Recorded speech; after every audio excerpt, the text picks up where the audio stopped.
고린도 전서 1장. 하나님의 뜻에 따라 그리스도 예수의 사도로 부르심을 받은 나 바울과 형제의 소수되는 고린도에 있는 하나님의 교회와 그리스도 예수 안에서 거룩하게 된 사람들에게 이 편지를 씁니다. 여러분은 방방곡곡에서 우리 주 예수 그리스도의 이름을 부르는 모든 사람들과 함께 거룩한 사람으로 부르심을 받았습니다. 예수 그리스도는 우리의 주님이시며 또한 이 모든 사람들의 주님이 되십니다. 하나님 우리 아버지와 주 예수 그리스도께서 여러분에게 은혜와 평강을 주시기를 바랍니다. 그리스도 예수 안에서 여러분에게 주신 하나님의 은혜로 말미암아 나는 늘 하나님께 감사드립니다. 여러분은 예수 그리스도 안에서 모든 말하는 것과 모든 지식 등 모든 면에서 풍성하게 되었습니다. 내가 이렇게 말씀드리는 것은 그리스도에 관하여 증언한 것이 여러분 안에서 확고해졌기 때문입니다. 그러므로 여러분은 영적인 선물을 부족함 없이 받으며 우리 주 예수 그리스도께서 나타나실 것을 간절히 바라고 있습니다. 예수님께서는 여러분을 세상 끝날까지 굳세게 지켜 우리 주 예수 그리스도의 날에 흠이 없는 사람이 되게 하실 것입니다. 여러분을 부르셔서 그의 아들이신 우리 주 예수 그리스도와 사귐을 갖게 하신 하나님은 신실하십니다. 성도 여러분, 우리 주 예수 그리스도의 이름으로 여러분에게 호소합니다. 모두 의견을 합하고 여러분 사이에 편을 나누지 마십시오. 같은 마음과 같은 생각을 가지고 하나가 되십시오. 나의 성도 여러분, 글로의 집에서 온 사람들이 나에게 여러분 사이에 다툼이 있다는 소식을 전해 주었습니다. 내용은 이렇습니다. 여러분이 저마다 나는 바울을 따른다. 나는 아볼로를 따른다. 나는 베드로를 따른다. 심지어 나는 그리스도를 따른다고 말한다니 도대체 그리스도가 나뉘었습니까? 바울이 여러분을 위해 십자가에 못 박혔습니까? 아니면 여러분이 바울의 이름으로 세례를 받았습니까? 내가 그리스보와 가이오 두 사람 외에는 여러분 중 어느 누구에게도 세례를 주지 않아 하나님께 감사합니다. 그러므로 여러분 중에서 어느 누구도 바울의 이름으로 세례를 받았다고 말할 수 없을 것입니다. 그러고 보니 내가 스데바나의 가정에도 세례를 준 적이 있습니다. 하지만 이들 외에는 아무에게도 세례를 준 기억이 없습니다. 그리스도께서 나를 보내신 것은 세례를 주기 위해서가 아니라 복음을 전하도록 하기 위해서였습니다. 그것은 인간의 지혜로운 말로 하라는 것이 아니었습니다. 그리스도의 십자가가 그 능력을 잃지 않게 하려는 것입니다.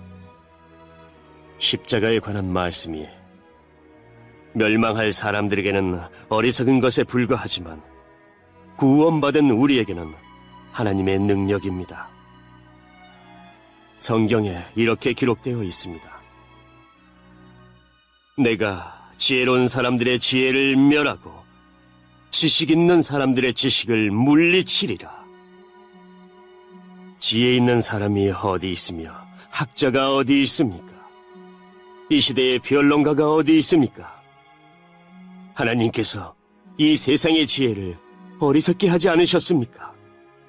세상에 자기의 지혜를 통해서는 하나님을 알지 못하게 하신 것이 하나님의 지혜입니다. 그래서 하나님께서는 우리가 전하는 어리석어 보이는 말씀 선포로 믿는 사람들을 구원하기를 기뻐하셨습니다. 유대인들은 표적을 요구하고 그리스인들은 지혜를 찾습니다. 하지만 우리는 그리스도께서 십자가에 못 박히셨다고 전합니다. 이것이 유대인들에게는 걸려 넘어지게 하는 것이요 이방인들에게는 어리석은 것이지만 유대인이 되었든지 그리스인이 되었든지 부르심을 받은 사람들에게 그리스도는 하나님의 능력이며 하나님의 지혜입니다.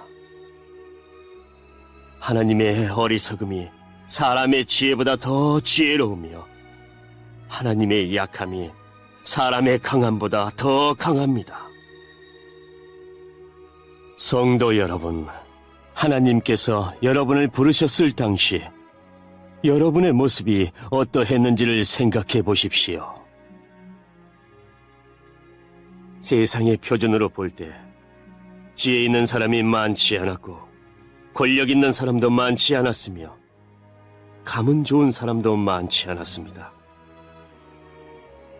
그러나 하나님께서는 지혜로운 것들을 부끄럽게 하시려고 세상의 미련한 것들을 선택하셨고 강한 것들을 부끄럽게 하시려고 세상의 약한 것들을 선택하셨습니다. 하나님께서는 세상의 비천한 것들과 멸시받는 것, 그리고 아무것도 아닌 것들을 선택하여 유력한 것들을 멸하셨습니다.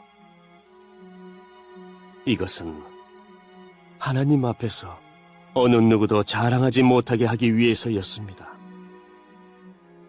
그러나 여러분은 이러한 하나님에게서 나서 예수 그리스도 안에 있게 되었습니다.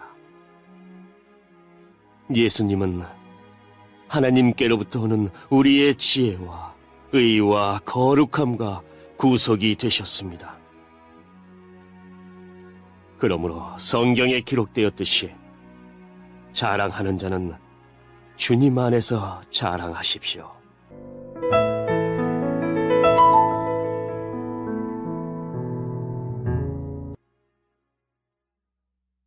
2장.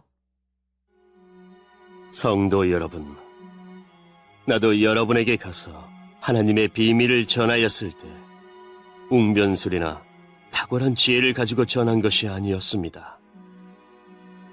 그것은 내가 여러분과 함께 있는 동안에는 예수 그리스도와 그분께서 십자가에 못 박히셨다는 것 이외에는 아무것도 알지 않기로 굳게 결심했기 때문입니다. 사실 내가 여러분에게 갔을 때 나는 약하였고 두려웠으며 몹시 떨었습니다. 내가 전한 말이나 선포한 것들은 지혜롭고 설득력 있는 말들이 아니라 성령의 능력을 드러내는 것이었습니다. 이렇게 한 것은 여러분의 믿음을 사람의 지혜가 아니라 하나님의 능력에 두게 하려는 것이었습니다. 그러나 우리는 성숙한 사람들 사이에서는 지혜를 말합니다. 이 지혜는 이 세상의 지혜가 아니며 이 세상에서 멸망해버릴 통치자들의 지혜도 아닙니다. 우리가 말하는 지혜는 하나님의 비밀 가운데 있는 지혜입니다. 이것은 감춰졌던 것이며 하나님께서 우리의 영광을 위해 창조전에 미리 정하신 지혜입니다. 이 시대의 통치자 중 어느 누구도 이 지혜를 깨닫지 못했습니다. 그들이 깨달았다면 영광의 주님을 십자가에 못 박지 않았을 것입니다. 성경에 이렇게 기록되어 있습니다. 하나님께서 자기를 사랑하는 자들을 위해 준비해 두신 것을 눈으로 보지 못하였고 귀로 듣지 못하였으며 마음으로 깨닫지 못하였다. 하나님께서는 성령을 통하여 이 지혜를 우리에게 계시하셨습니다. 왜냐하면 성령님께서 모든 것을 심지어 하나님의 깊은 것까지도 속속들이 살피시기 때문입니다. 어떤 사람이 생각하고 있는 것을 그 사람 속에 있는 영이 아니고서야 누가 알 수 있겠습니까? 이와 마찬가지로 하나님의 생각도 하나님의 성령만이 아실 수 있습니다. 하나님께서 우리에게 은혜로 주신 것들을 알기 위해 우리는 세상의 영이 아니라 하나님께로부터 오는 성령을 받았습니다. 우리는 사람의 지혜에서 배운 말로 말하지 않고 성령으로부터 가르침받은 말씀으로 말합니다. 성령님께 속한 것은 성령에 속한 것으로 설명해야 하기 때문입니다. 성령에 속하지 않은 사람은 하나님의 성령에 속한 것들을 받아들이지 않습니다. 그런 사람에게는 이런 것들이 어리석어 보입니다. 그런 것들은 영적으로 식별되는 것이므로 세상에 속한 사람은 그런 것들을 깨달을 수도 없습니다. 성령님께 속한 사람은 모든 것을 판단하지만 자신은 아무에게도 판단을 받지 않습니다. 누가 주님의 마음을 알았으며 누가 주님을 가르치겠습니까? 그러나 우리는 그리스도의 마음을 가지고 있습니다.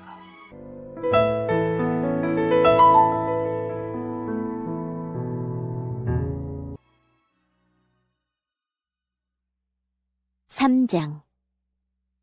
성도 여러분, 이전에 나는 성령에 속한 사람에게 말하듯이 여러분에게 할 수가 없어서 세상에 속한 사람을 대하듯, 다시 말해서 그리스도 안에서 어린아이를 대하듯 말할 수밖에 없었습니다. 그때 나는 여러분에게 단단한 음식이 아니라 우유를 먹였습니다. 여러분이 단단한 음식을 먹을 준비가 전혀 되어 있지 않았기 때문인데 지금도 여전히 받을 준비가 되어 있지 않습니다. 여러분은 아직도 세상에 속해 있습니다. 시기와 다툼이 여러분 안에 있으니 이것이 바로 세상에 속한 것이고 세상 사람들처럼 행동하는 것이 아닙니까? 어떤 사람이 나는 바울파다라고 말하자 다른 사람은 나는 아볼로파다라고 말하고 있으니 세상에 속한 사람이 아니면 무엇이겠습니까? 도대체 아볼로가 무엇이고 바울이 무엇입니까? 나나 아볼로나 여러분을 믿도록 하고 주님께서 각 사람에게 할 일을 맡기셔서 일하는 일꾼에 불과합니다. 나는 씨앗을 심었고 아볼로는 물을 주었으나 자라게 하시는 분은 하나님이십니다. 그러므로 심는 사람이나 물을 주는 사람은 아무것도 아니지만 자라게 하시는 분인 하나님은 중요합니다. 심는 사람과 물 주는 사람은 하나의 목적 때문에 일을 합니다. 각 사람은 자기가 한 수고만큼 보수를 받을 것입니다. 우리는 하나님의 동역자요. 여러분은 하나님의 밭이며 하나님의 건물입니다. 나는 하나님께서 내게 주신 은혜대로 유능한 건축가처럼 기초를 놓았습니다. 하지만 다른 사람들은 그 위에 건물을 세우고 있습니다. 그러나 각 사람은 이 기초 위에 어떻게 건물을 세워야 할지 주의해야 합니다. 아무도 이미 놓여 있는 기초 외에 다른 기초를 놓을 수 없습니다. 왜냐하면 그 기초는 예수 그리스도이시기 때문입니다. 어떤 사람이 이 기초 위에 금이나 은이나 보석이나 또는 나무나 풀이나 집 등을 이용하여 건물을 세울 것인데 각 사람이 일한 성과가 드러나게 될 것입니다. 그날은 불로 나타나기 때문에 일한 것이 밝히 드러날 것입니다. 그래서 그 불이 각 사람의 한 일을 검증할 것입니다. 어떤 사람이 세운 것이 그대로 남아있으면 그는 보수를 받을 것입니다. 그가 세운 것이 다 없어져 버리면 그는 손실을 입게 될 것입니다. 그러나 그 사람 자신은 마치 불을 거쳐서 살아온 것 같은 구원을 받을 것입니다. 여러분은 자신들이 하나님의 성전인 것과 하나님의 성령께서 여러분 안에 계신다는 사실을 알지 못합니까? 누구든지 하나님의 성전을 멸하면 하나님께서 그 사람을 멸하실 것입니다. 그것은 하나님의 성전은 거룩하며 여러분 자신이 바로 그 성전이기 때문입니다. 자신을 속이지 마십시오. 여러분 중에 어떤 사람이 이 세상의 표준에 따라 자신이 지혜 있는 사람이라는 생각이 들거든 진정 지혜 있는 자가 되기 위해서 어리석은 사람이 되십시오. 이 세상의 지혜는 하나님께서 보시기에 어리석은 것입니다. 그것은 성경에 하나님께서 지혜 있는 자들을 자기 꾀에 빠지게 하신다고 기록되어 있으며 또한 주님께서는 지혜 있는 사람들의 생각이 헛되다는 것을 아신다고 기록되어 있기 때문입니다. 그러므로 아무도 사람과 관련하여 자랑하지 마십시오. 모든 것이 여러분의 것입니다. 바울이나 아볼로나 게바나 세상이나 생명이나 죽음이나 현재의 일이나 장래의 일이나 할 것 없이 모든 것이 다 여러분의 것입니다. 그리고 여러분은 그리스도의 것이며 그리스도는 하나님의 것입니다.